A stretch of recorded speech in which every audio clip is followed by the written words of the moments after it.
9 ഡോക്ടർമാർ എല്ലാവരും ഉറപ്പിച്ചു പറഞ്ഞൊരു സത്യമുണ്ട്: വൈദ്യശാസ്ത്രം പരാജയം സമ്മതിക്കുകയാണ്. ഇനി ഒരു പ്രതീക്ഷ പോലും, 1% പോലും ബാക്കിയില്ല. 9 ഡോക്ടർമാർ അതങ്ങനെ ഉറക്കെ പറഞ്ഞപ്പോൾ കണ്ണുനീരണിഞ്ഞ് അനേകായിരങ്ങൾ പ്രാർത്ഥിച്ച ആ നല്ല സന്ദർഭങ്ങൾ നമുക്ക് ഓർമ്മയുണ്ട്. പാവപ്പെട്ട കുടിലുകളിൽ നിന്ന് ഉസ്താദ് അവർകൾ കോരിയെടുത്ത് അറിവും അന്നവും അഭയവും അക്ഷരവും പഠിപ്പിച്ചു കൊടുത്ത് ഉസ്താദ് വളർത്തി SSLC എഴുതിച്ചു, ഉസ്താദ് വളർത്തി MBBS എഴുതിച്ചു, ഉസ്താദ് വളർത്തി വിദേശത്തും മറ്റും ജോലി വാങ്ങിച്ചു കൊടുത്തു.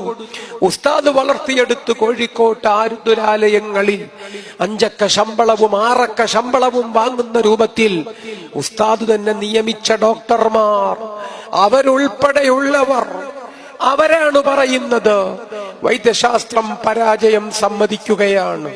ഹൃദയത്തോട്, മസ്തിഷ്കത്തോട് നമുക്ക് സംവദിക്കാൻ കഴിയുന്നില്ല.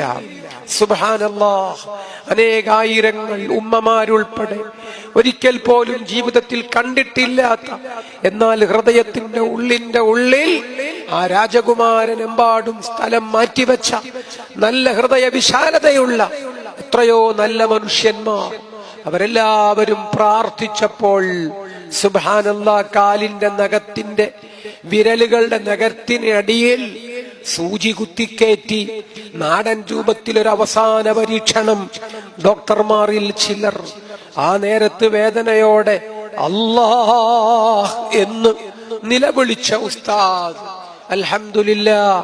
പിന്നെ ആ മുറിയിൽ സന്തോഷത്തിന്റെ ആന്തോളനങ്ങളാണ്. ആ പ്രതികരണം എല്ലാവരെയും സന്തോഷിപ്പിക്കുകയാണ്. അൽഹംദുലില്ലാഹ്, 99% തിരിച്ചു വരവ് ഈ വേദിയിലും നമ്മൾ അത് കണ്ട് ആനന്ദിച്ചു സന്തോഷം പൊഴിച്ചു. 4.5 പതിറ്റാണ്ട് മുമ്പ് ഇവിടെ വന്ന ഉസ്താദ് മസ്ജിദിന് നിർമ്മാണത്തിന്, അതിന്റെ ഉദ്ഘാടനത്തിന് നമുക്ക് നേതൃത്വം നൽകുന്നു. 4.5 പതിറ്റാണ്ടിന് ശേഷവും അതേ ഉസ്താദിനെ തന്നെ അതേ പ്രവർത്തനങ്ങളുമായി നമുക്കിവിടെ മുന്നിൽ കാണാൻ കഴിയുന്നു. നമുക്ക് തന്നെ അഭിമാനം തോന്നുകയാണ്. അള്ളാഹു ആ ജീവിതത്തിൽ നൽകിയ വലിയ വലിയ അവസരങ്ങളെ കുറിച്ച്. ലണ്ടൻ നഗരത്തിൽ പുതിയൊരു മസ്ജിദ് നിർമ്മാണം, ആ നിർമ്മാണത്തിന് ഉസ്താദ് അവർകളുടെ സഹായം ആവശ്യപ്പെട്ട് ഉസ്താദിനെ കാണാൻ കേരളത്തിലെത്തി യൂറോപ്പിലുള്ള ചില സഹോദരങ്ങളെന്ന് നാം തിരിച്ചറിയുമ്പോൾ ഉസ്താദ് നമ്മോട് പറഞ്ഞ സത്യങ്ങൾ ഹൃദയത്തിൽ കൈവച്ചു പറഞ്ഞ വലിയ കാര്യങ്ങളാണ്. അള്ളാഹു എളുപ്പമാക്കി കൊടുക്കുന്ന തൗഫീഖിന്റെ വാതായനങ്ങളുടെ വിശാലതയാണ് നാം മനസ്സിലാക്കണം എന്ന് ഓർമ്മിപ്പിക്കുകയാണ്. 8,000-ലധികം മസ്ജിദുകൾ ആ വലിയ മഹാമനീഷി സ്വന്തം പ്രയത്നത്താൽ നമ്മുടെ രാജ്യത്ത് നിർമ്മിച്ചു കഴിഞ്ഞ് കോടിക്കണക്കിന് വിശ്വാസികൾക്കായി തുറന്നു കൊടുത്തു കഴിഞ്ഞിരിക്കുന്നു. നമ്മൾ അറിയണം, മസ്ജിദുകൾ ഉദ്ഘാടനം ചെയ്യുന്നവർ അങ്ങനെ കുറെ പേരൊക്കെ നമ്മുടെയൊക്കെ അറിവിലുണ്ടായേക്കും. അവരൊക്കെ ഒരുപക്ഷെ അവസാന നിമിഷം മാത്രം വേദിയിൽ കാണപ്പെടുന്നവരാണ്. അതല്ലെങ്കിൽ അത്തരം ആളുകൾ ജീവിതത്തിൽ ഒരിക്കൽ മാത്രം നമ്മൾ ഈ കർമ്മങ്ങളിൽ കണ്ടുവരുന്ന ചില മുഖങ്ങളാണ്. ഉസ്താദ് അവർകളെ സംബന്ധിച്ചിടത്തോളം മാറഞ്ചേരിയിലേക്ക് നമുക്ക് പുതിയ മസ്ജിദ് വേണം, അത് നൽകാൻ കഴിയുന്ന ഉദാരമതികൾ ആര്? ആ അന്വേഷണം ആരംഭിച്ചിട്ട് കാലങ്ങളായി.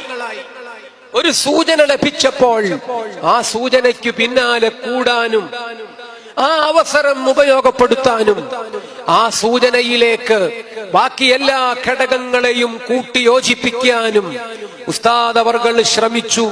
പലപ്പോഴായി അതിനുവേണ്ടി ഒരുപാട് സമയം ചെലവഴിച്ചു എന്ന് നാം തിരിച്ചറിയുമ്പോൾ അസുഖമായി ക്ഷീണിച്ചു കിടന്ന് ഒരുപാട് മാസങ്ങൾ അതിഥികൾക്ക് പ്രവേശനമില്ലായിരുന്നു, സന്ദർശകരാരും അനുവദിക്കപ്പെട്ടിട്ടുണ്ടായിരുന്നില്ല. ഒടുവിൽ പ്രധാനപ്പെട്ടവർക്കൊക്കെ വന്നു ചേരാം എന്ന് അറിയിപ്പുണ്ടായ ഒരു സമയത്ത് വന്നു ചേർന്ന ഒരതിഥിയോട് ഉസ്താദ് ആദ്യം ചോദിച്ച വാക്ക്, അത് ഈ വേദിയുടെ പിൻഭാഗത്തു നിന്ന് ആ സുഹൃത്ത് എന്നോട് പങ്കുവെച്ചു. പൊട്ടിക്കരഞ്ഞുകൊണ്ട് ആറഞ്ചേരിയിലെ ആ പള്ളിയുടെ കാര്യം തീരുമാനമായില്ലേ? ഉസ്താദിന്റെ ചോദ്യമാണ്. ഹൃദയത്തിൽ ഇടം പിടിച്ച ഈ പ്രദേശത്തോട് വൈകാരിക ബന്ധം അവിടുന്ന് കാത്തു സൂക്ഷിക്കുന്നു. രോഗശയ്യയിലും തീർത്തും അവശനായ സന്ദർഭത്തിലും നമുക്കൊരിക്കലും വിസ്മരിക്കാൻ കഴിയില്ല. അള്ളാഹു ദീർഘായുസ് നൽകുമാറാകട്ടെ, ആഫിയത്ത് ഏറ്റിക്കൊടുക്കുമാറാകട്ടെ. എല്ലാവരും ദുആ ചെയ്യണമെന്ന് ഉമ്മമാരോടുൾപ്പെടെ ഈ സമയത്ത് ഞാൻ ഓർമ്മിപ്പിക്കുകയാണ്. പാതിരാവിൽ പടച്ച തമ്പുരാനോട് പ്രണയ സല്ലാപം നടത്തുന്ന സദ്വിചാരമുള്ള ഉത്തമ കുടുംബിനികളാകുന്ന വളരെ നല്ല നല്ല നല്ല സ്ത്രീജനങ്ങൾ ഈ സദസ്സിലുണ്ട്. അതേ സിഹാമുൽ ലൈലി സായിബത്തുൽ മറാമി, പാതിരാവിന് തൊടുത്തുവിടുന്ന പ്രാർത്ഥനാ ശരങ്ങൾ ഒരിക്കലും പാഴാവില്ല. അവരൊക്കെയും ഉസ്താദിന് വേണ്ടി ദുആ ചെയ്യണം എന്നീ സമയത്ത് ഓർമ്മിപ്പിക്കുകയാണ്. എന്തിനു വേണ്ടി? അനേകായിരങ്ങൾക്ക് ഇനിയും അറിവ് പകർന്നു കൊടുക്കാനാണ്. അനേകം മസ്ജിദുകൾ ഇനിയും നമ്മുടെ സമൂഹത്തിന് തുറന്നു കൊടുക്കാനാണ്. ആ മസ്ജിദുകൾക്ക് ഭൂമി എവിടെ? പണമെവിടെ? രേഖകൾ ശരിയാക്കി തരാൻ ഏതു മന്ത്രിയെ വിളിക്കണം? അതിനൊരുപാട് തൊന്തരവുകളുണ്ട് പലയിടത്തും. പഞ്ചായത്തിലും നരകസഭയിലും അതല്ലെങ്കിൽ കോടതി വരാന്തയിലും തൂണിനു പോലും കൈക്കൂലി കൊടുക്കേണ്ടുന്ന ജനാധിപത്യത്തിന്റെ 2ാം തൂണ്, 3ാം തൂണ്, 4ാം തൂണ്, 5ാം തൂണ് പലയിടങ്ങളിലും അവിടെയെല്ലാം പോയി കുരുക്കഴിച്ച് ഒരു മസ്ജിദ് നിർമ്മിച്ചെടുക്കുമ്പോഴേക്കുള്ള വലിയ വലിയ വേദനകൾ മറ്റാരെങ്കിലുമൊക്കെ അറിഞ്ഞിട്ടുണ്ടോ എന്നത് നാം ചിന്തിക്കേണ്ടതാണ്. മസ്ജിദ് എവിടെ എന്ന് ചോദിച്ച് ബഹളം വയ്ക്കാൻ എളുപ്പമാണ്. പക്ഷേ ഉത്തരം പറയാൻ ജീവിതം കൊണ്ട് ഒരിക്കലും ക്ഷോഭിക്കാതെ സുന്ദരമായ ഉത്തരം പറഞ്ഞു ശീലിച്ചതാണ് ഉസ്താദ് അവർകളുടെ അനുഭവം. ബാങ്കു കേൾക്കുമ്പോൾ വന്നോളൂ, ഇഖാമത്ത് വിളിക്കുമ്പോൾ സ്വപ്പിച്ചു നിന്നോളൂ, നിങ്ങൾക്ക് നിസ്കരിച്ച കൂലി അല്ലാഹു തരും, നിങ്ങൾ അപ്പോൾ വന്നാൽ മതി എന്നാണ് വിമർശകരോട് എപ്പോഴും ഉസ്താദ് പറഞ്ഞതെങ്കിൽ മസ്ജിദ് നിർമ്മാണം പുണ്യകർമ്മമാണ്. വലിയ പ്രതിഫലമുള്ള സൽക്കർമ്മത്തിന് അതിൻ്റെതായ വിഷമങ്ങൾ സ്വാഭാവികമാണ്. ആ വിഷമങ്ങളൊക്കെ പലപ്പോഴും അനുഭവിച്ചത് ഉസ്താദ് അവർകൾക്കും കൂടെയുള്ളവർക്കും അറിയാം. അത് ഓരോ പ്രദേശത്തിൻ്റെതുമാകുമ്പോൾ നമ്മളും കൂടി കുറച്ചൊക്കെ അത് അറിയേണ്ടി വരുന്നു. എല്ലാം മുറിച്ചു മാറ്റി സധൈര്യം മുന്നേറി 8000-ത്തിലധികം മസ്ജിദുകൾ ഈ രാജ്യത്ത് നിർമ്മിച്ചു കൊടുക്കാൻ ഉസ്താദ് അവർകൾക്ക് സാധിച്ചുവെങ്കിൽ മസ്ജിദുകളെ പ്രണയിച്ചവർ, അതിന് സമയം കണ്ടെത്തിയവർ, അള്ളാഹു കൊടുക്കുകയാണ് വിശാലമായ അവസരങ്ങൾ. വിസ്തൃത വിഹായസ്സിലെ വിസ്മയത്തിന്റെ ആ വലിയ വാതായനങ്ങൾ ഒരു പുരുഷായുസ് കൊണ്ട് നേടിയതിന്റെ ഏറ്റവും വലിയ ഉദാഹരണമാണ് നമുക്കിവിടെ ഈ വേദിയിൽ കാണാൻ കഴിഞ്ഞതെങ്കിൽ അള്ളാഹു നമുക്ക് നൽകുന്ന വലിയ ഒരു പാഠമാണ് ആ ജീവിതം. നമ്മൾ പരിശുദ്ധ ദീനിന് വേണ്ടി സമയം കാണണം, സാമൂഹ്യ സേവനത്തിന് സന്ദർഭങ്ങൾ ഉപയോഗപ്പെടുത്തണം. സഹജീവിയുടെ വേദന നമ്മുടേതു കൂടിയാണെന്ന് നമ്മൾ തിരിച്ചറിയണം. സ്വാർത്ഥത നമ്മെ പരാജയപ്പെടുത്തുകയേ ചെയ്യുകയുള്ളൂ എന്ന് നമ്മൾ എപ്പോഴും ഉറക്കെ ചിന്തിക്കണം. നമുക്ക് മറ്റുള്ളവരുടെ വേദന കണ്ടെത്താനും അവരെ കൂടി വളർത്തിക്കൊണ്ടുവരാനും സാധിക്കണം.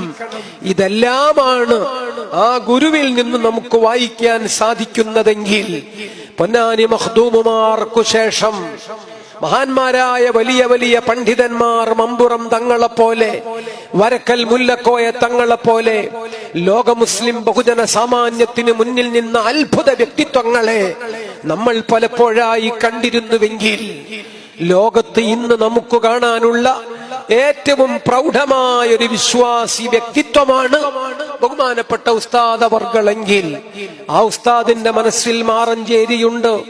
ഈ പ്രദേശത്തെ കഴിഞ്ഞുപോയ ഉമറാക്കളുടെ തിളക്കമുള്ള മുഖങ്ങളുണ്ട്. ആവേശത്തോടെ മുന്നിൽ നിൽക്കുന്ന ഇവിടുത്തെ പ്രവർത്തകരുടെ ഹൃദയ വികാരങ്ങളുണ്ട്. ഇനിയൊരിക്കൽ കൂടി ഇവിടെ എവിടെയെങ്കിലും മസ്ജിദുകൾ ആവശ്യം വരുമ്പോൾ നമ്മളുണ്ട് കൂടെ എന്ന് പറയാൻ ആ വിശാല ഹൃദയത്തിൽ നമുക്ക് ഇനിയും ഇടം ബാക്കി വെച്ചിട്ടുണ്ടെങ്കിൽ നന്ദിയോടെ നമ്മൾ അനുസ്മരിക്കുകയാണ്. ഇന്നത്തെ സുൽത്താനുൽ ഹിന്ദിനെ അള്ളാഹു ദീർഘായുസ് കൊടുക്കട്ടെ, ആഫിയത്ത് ഏറ്റിക്കൊടുക്കട്ടെ. ആ ഉണർത്തുപാട്ടുകൾ നമുക്കെല്ലാം ജീവിതത്തിൽ പാലിക്കാൻ അള്ളാഹു തൗഫീഖ് നൽകുമാറാകട്ടെ. നാം ഈ സമയത്ത് പ്രാർത്ഥിക്കുകയാണ്. കുല്ലു നിഅമിൻ മഹ്സൂദ്, എല്ലാ അനുഗ്രഹങ്ങളും അസൂയാവഹമാണ്. വൽ ഹസൂദ് ലാ യസൂദ്, പക്ഷേ അഹങ്കാരികൾക്ക്, അസൂയക്കാർക്ക് അതിശയിക്കാനാവില്ല, അവർക്ക് മുന്നേറാനാവില്ല എന്ന് സയ്യിദുനാ മുഹമ്മദുർ റസൂലുള്ളാഹി. പണ്ട് ഉസ്താദിനെമ്പാടും വിമർശകരുണ്ടായിരുന്നു, വേട്ടപ്പട്ടികൾ പിന്നാലെ പാഞ്ഞു നടക്കുന്നുണ്ടായിരുന്നു, പപ്പരാസികൾ മണം പിടിച്ച് എപ്പോഴും ഒപ്പമുണ്ടായി അലോസരങ്ങൾ ഉണ്ടാക്കുന്നുണ്ടായിരുന്നു. ഇന്നിപ്പോ അങ്ങനെയൊന്നും ഇല്ല എന്ന് നാം തിരിച്ചറിയുന്നു.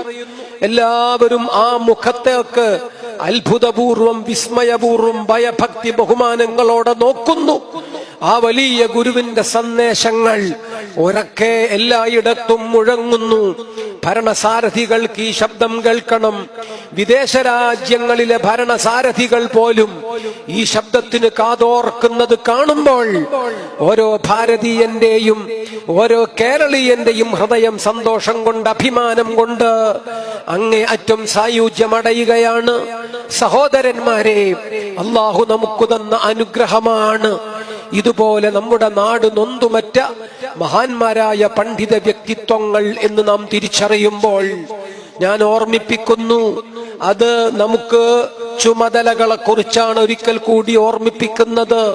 പൊന്നാനി മഖ്ദൂമുമാരുടെ പാരമ്പര്യം, വിളക്കത്തിരുന്ന മുസ്ലിയാന്മാരുടെ ചരിത്രം, മുതഅല്ലിമുകൾ നാട്ടിന്റെ മൊത്തം സമ്പാദ്യം, പള്ളി ദർസുകളിൽ നിന്ന് വളർന്നു വന്ന മുതഅല്ലിമുകൾ ആകാശം മുട്ടെ വളർന്നു നിൽക്കുന്നത് നമുക്കിന്നു കാണാമെങ്കിൽ നാം മുതഅല്ലിമുകൾക്ക് വേണ്ടി ചിന്തിക്കണം.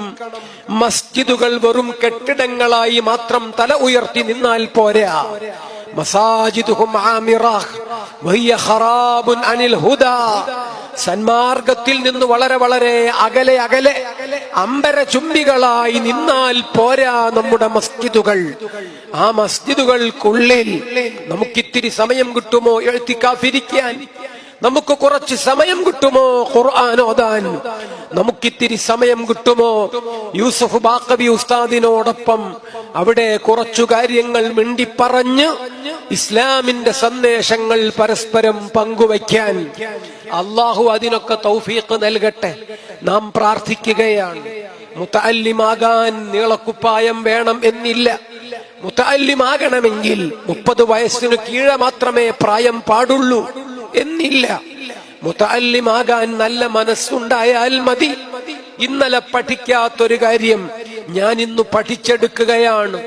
അതിന് ആ ഗുരുവിന്റെ മുഖത്ത് ഞാൻ ഉറ്റുനോക്കി ആ വാക്കുകൾ ഞാൻ കേൾക്കുകയാണ് എന്ന് നമ്മൾ തീരുമാനിച്ചാൽ നമ്മുടെ പേര് മുതഅല്ലിം എന്നാണ്. ആ മുതഅല്ലിമിന് വേണ്ടി സമുദ്രത്തിലെ മത്സ്യങ്ങളൊക്കെ അല്ലാഹുവോട് പൊറുക്കൽ തേടുമെന്ന് ഖാല സയ്യിദുനാ റസൂലുള്ളാഹി. വാനലോകത്തെ മാലാഖമാരൊക്കെ അല്ലാഹുവോട് മാപ്പിരക്കുമെന്ന് ഖാല സയ്യിദുനാ മുഹമ്മദുർ റസൂലുള്ളാഹി. ഒരു മുതഅല്ലിമിന് ഇതെല്ലാം കൂടിയൊന്നും ആവശ്യം വരില്ല. ആ മുതഅല്ലിമിന് ആ ഇസ്തിഗ്ഫാറുകൾ പിന്നീട് ഉപകാരപ്പെടുകയാണ്.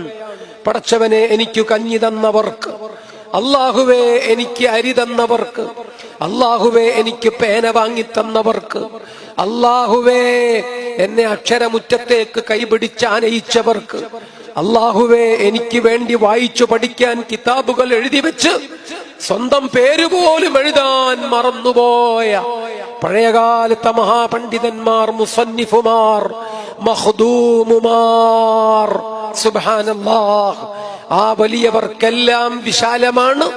ഈ മുതഅല്ലിമിന് വേണ്ടി മലായികത്ത്, മത്സ്യലോകം അവരൊക്കെ കൊടുത്തുവിടുന്ന ഇസ്തിഗ്ഫാറെങ്കിൽ മുതഅല്ലിമുകളെ വളർത്താൻ പൊന്നാനിയുടെ മണ്ണ് ഇനിയും മുന്നോട്ട് വന്നേ പറ്റൂ. അത് ഖബറിൽ നമുക്ക് ആശ്വാസമേകും, ജീവിതത്തിൽ നമുക്ക് ധൈര്യം പകരും, മാലാഖമാർ നമുക്കിടയിൽ വന്നു നിറയും. അല്ലാഹുമ്മ അയ്യിദ്ഹു ബിറൂഹിൽ ഖുദുസ്.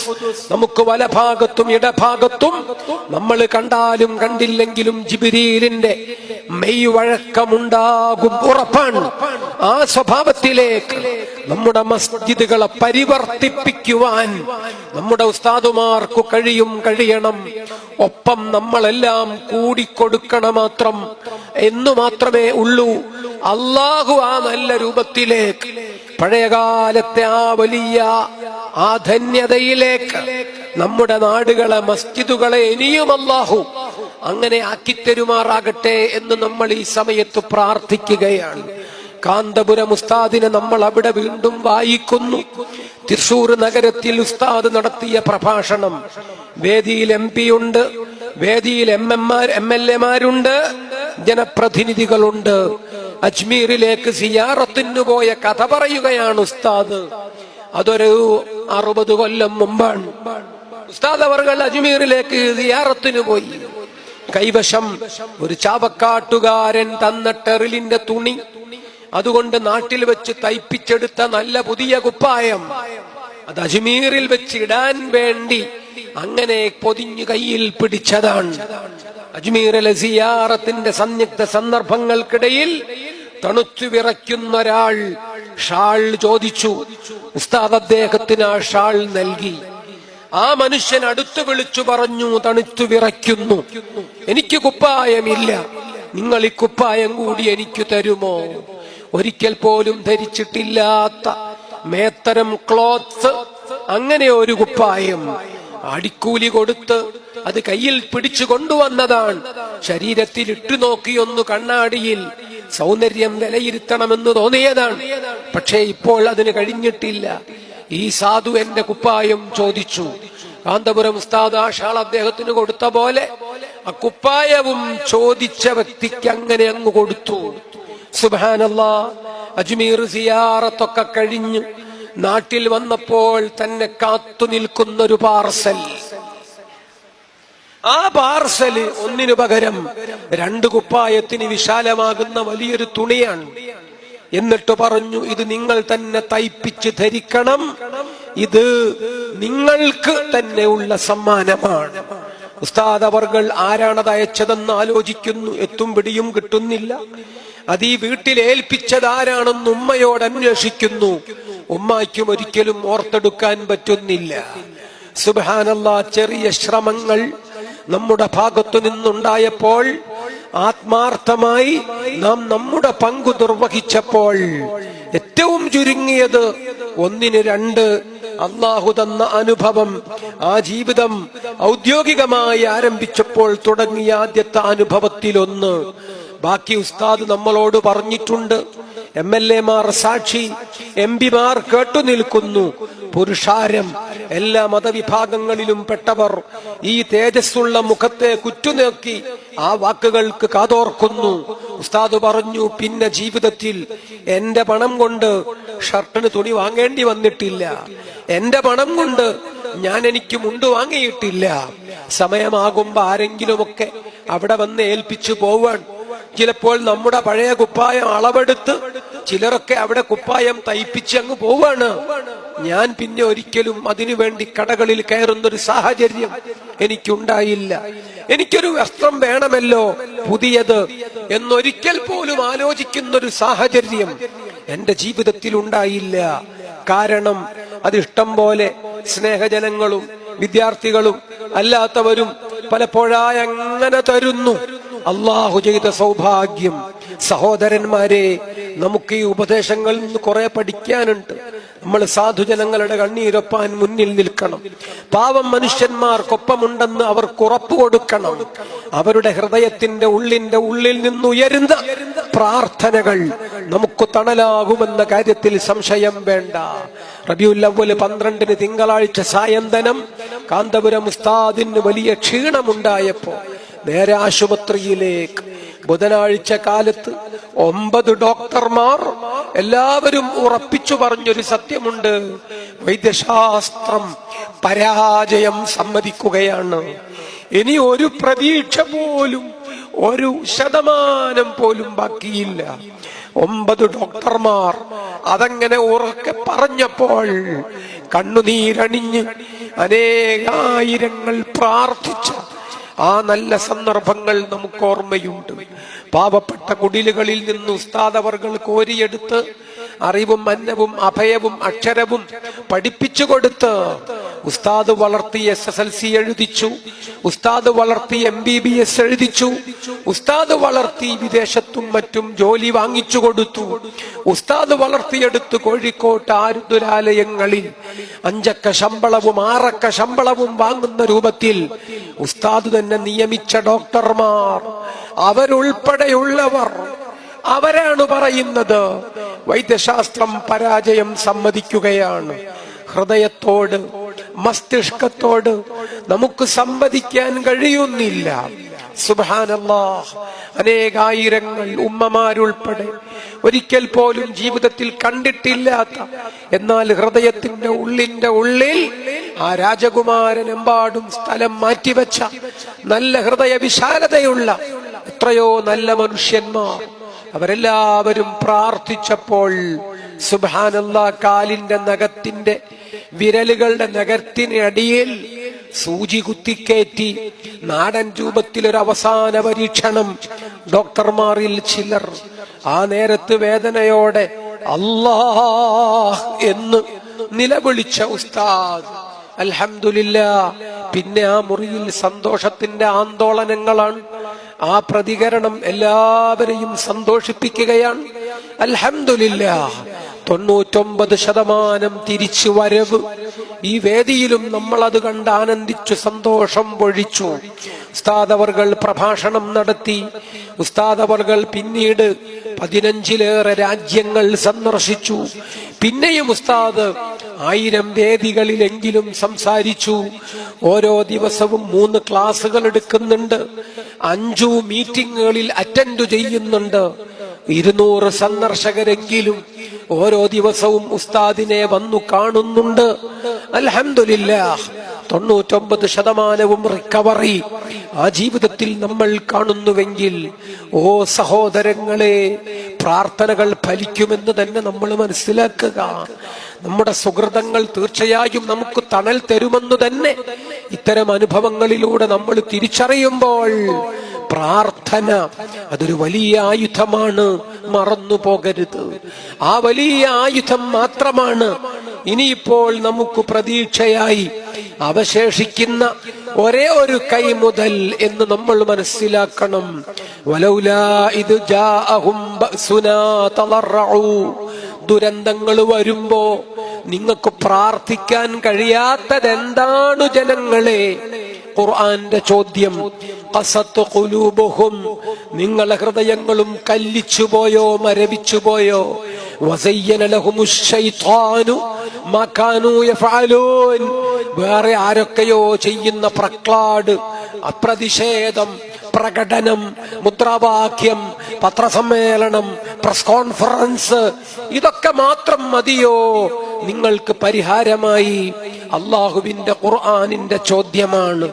ആ സമരത്തിന്റെ സന്ദേശങ്ങൾ, അതല്ലെങ്കിൽ പ്രസ്ഥാനത്തിന്റെ പ്രതിരോധത്തിന്റെ മുഴക്കങ്ങൾ പലപ്പോഴും ആവശ്യമായി വന്നേക്കാം. അതിനേക്കാളേറെ നമുക്കാവശ്യം അള്ളാഹുവെ മുറുകെ പിടിച്ചുകൊണ്ടുള്ള ദുആയാണ്. പടച്ച തമ്പുരാന്റെ ഹദറത്തിലേക്ക്, ഹദീറത്തുൽ ഖുദ്സിലേക്ക് എത്തുന്ന ദിക്റിന്റെ സ്വലാത്തിന്റെ നല്ല സദസ്സുകളാണ്.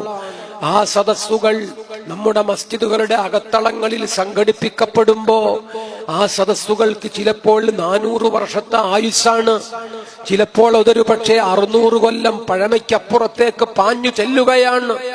അതൊരു പക്ഷേ 1200 കൊല്ലം മുമ്പ്, 1470 കൊല്ലം മുമ്പ്, അന്ന് മഹാന്മാർ നമ്മുടെ പരിസരങ്ങളിൽ കപ്പലിറങ്ങിയപ്പോൾ അന്ന് സ്ഥാപിച്ചുപോയ പ്രാർത്ഥനാ യജ്ഞങ്ങളുടെ ബാക്കി പത്രങ്ങളാണെങ്കിൽ സാഫല്യത്തിന്റെ, സായുജ്യത്തിന്റെ, ചാരിതാർത്ഥ്യത്തിന്റെ, ജീവിതത്തിന്റെ അർത്ഥം കണ്ടെത്തുന്നതിന്റെ ഈ പൈതൃകത്തിന്റെ, പാരമ്പര്യത്തിന്റെ, പൈതൃകത്തിന്റെ തനിമ നമുക്ക് നിലനിർത്താൻ കഴിയുന്നില്ലെങ്കിൽ നാം സുന്നികളാണ് എന്ന് അഭിമാനപൂർവം പറഞ്ഞിട്ടെന്തു കാര്യം? പൊന്നാനിയുടെ പുണ്യം നമ്മൾ ഉറക്കെ ഉദ്ഘോഷിച്ചിട്ടെന്തു കാര്യം? നമ്മൾ വെള്ളിയാഴ്ച രാവുകളെ ഉപയോഗപ്പെടുത്തുക, വെള്ളിയാഴ്ച പകല് പള്ളിയിൽ നേരത്തെ വന്നുകൊണ്ട് നമ്മൾ അൽ കഹ്ഫ് പാരായണം, ബഹുമാനപ്പെട്ട സുലൈമാനുൽ ജസൂലി തങ്ങളും മറ്റും ക്രോഡീകരിച്ച നല്ല നല്ല സ്വലാത്തിന്റെ പുണ്യമുള്ള ആ നല്ല ഗ്രന്ഥങ്ങൾ അതൊരാവർത്തി വായിക്കാനൊക്കെയുള്ള സന്മനസ് കണ്ടെത്തുക. അപ്പോഴാണ് നമുക്ക് വേണ്ടി, ഈ മസ്ജിദിന് വേണ്ടി കോടികൾ അതല്ലെങ്കിൽ 10,000 സംഭാവനകൾ നൽകിയ സ്വദേശത്തും വിദേശത്തുമുള്ള നല്ല മനുഷ്യരുടെ ആത്മാവുകൾക്ക് കുളിരു പകരാൻ നമുക്ക് കഴിയുക. ആ ഒരർത്ഥത്തിലേക്കാണ് ഈ സദസ്സില് ഉസ്താദ് അവർകൾ നമ്മെ ഉപദേശിച്ചത് എന്ന് നമ്മൾ തിരിച്ചറിയണം.